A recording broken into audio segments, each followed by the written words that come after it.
Then, in 1956, Beryl had her first baby, Stephen.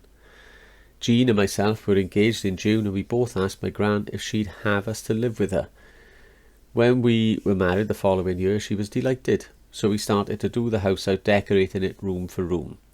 In the October, my gran passed away, so Jean and myself decided to bring the wedding day forward to the 22nd of December 1956. Jean and her sister hired a hall near their home in Rydfelyn for the reception, and we were married in a very small church in Treforest. We had lots of guests and the wedding went off great. My brother Raymond was best man. He was 17 and had 2 whiskies when we both went to a pub before the ceremony, so he was a little bit tipsy. We spent Christmas at Jean's mother's, not a holiday I was used to because my mother always spoiled me and Jean's mother locked all her sweets in a cupboard. But still, when Jean had to leave for her half-decorated house in Week Road, she was pretty upset. It was snowing that Christmas and it must have been awful strange. We had a bedroom suite, a dining room suite and nothing else. No easy chairs or wireless or any other furniture really, except for my grandpa's homemade furniture which we couldn't wait to get rid of. It was hand painted, then mottled.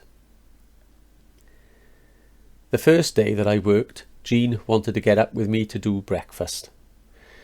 The result was that I was getting to work late. I'd experienced the same thing with my mother, so like my mother I asked Jean not to get up with me. When I got home that first day, I had a cooked dinner and it was really nice. The only thing was that we had to borrow cutlery off my mother. Nobody had given us any for a present. The day after I got home from work and I had the same meal as the first day.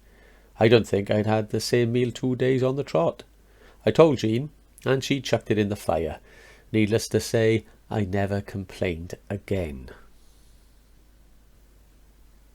During 1957, Jean had a miscarriage.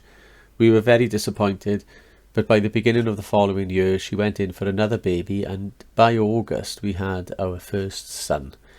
He was 5 pounds 8 ounces and we were very proud of him.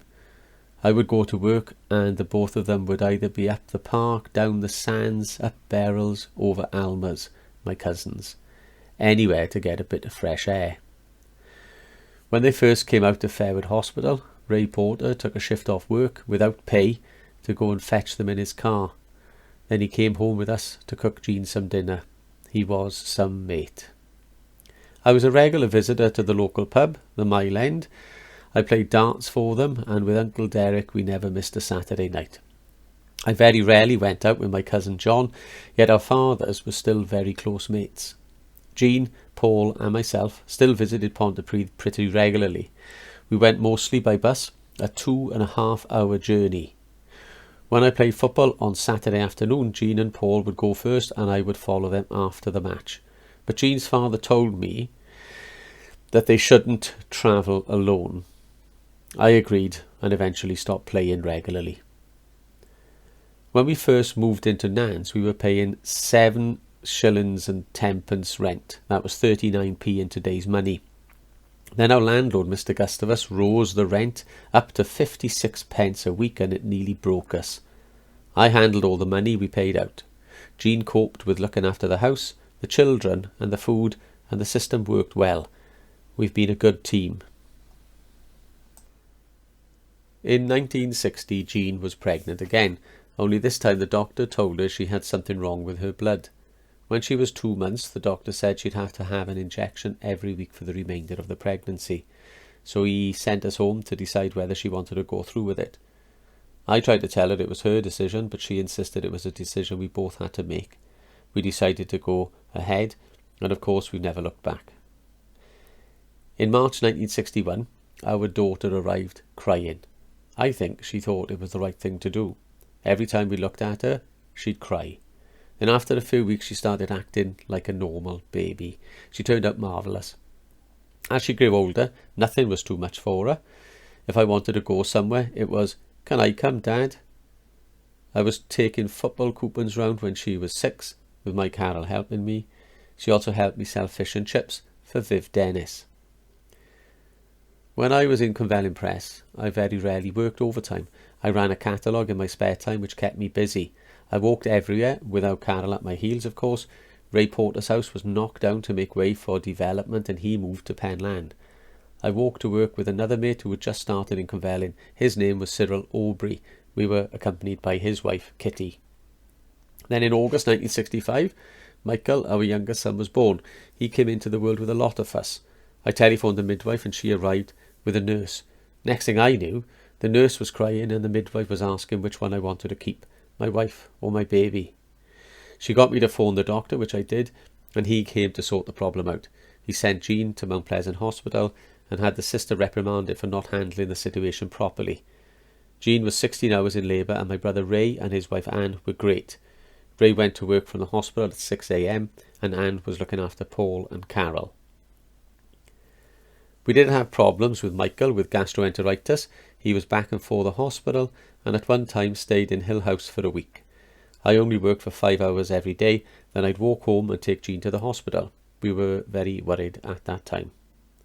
As Michael started to get older, he wanted to get involved with sport. At an early age, he showed an interest in soccer, cricket, swimming, and I was over the moon. I had taken Paul to the vet and to St Helens, and when he got home, he cried to his mother that he hated going to football or cricket with Daddy. When we went to the beach, Paul would sit in the hot sun with his coat on and his boots and whinge about going home. I was now in my element, having one of my sons taking the same interest as me.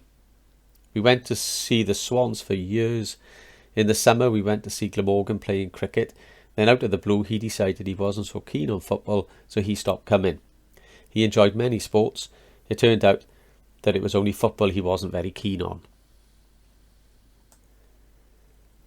I had my first tragedy in 1968.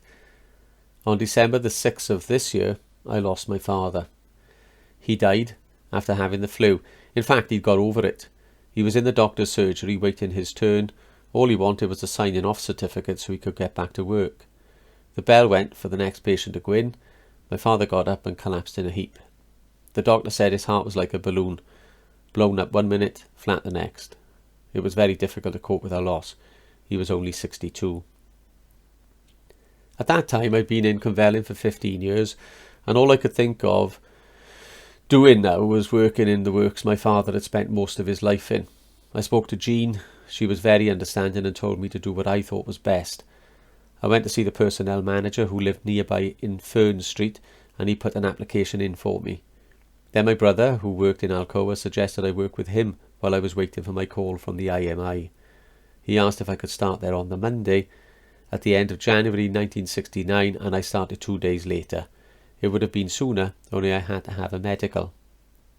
I worked with Ray for a month before I had my call. Then I had to sneak out of Alcoa to have my interview with the IMI. I was accepted and started on March the 3rd. I liked working there from the start. I worked overtime the first week and earned double the best money I had ever earned before.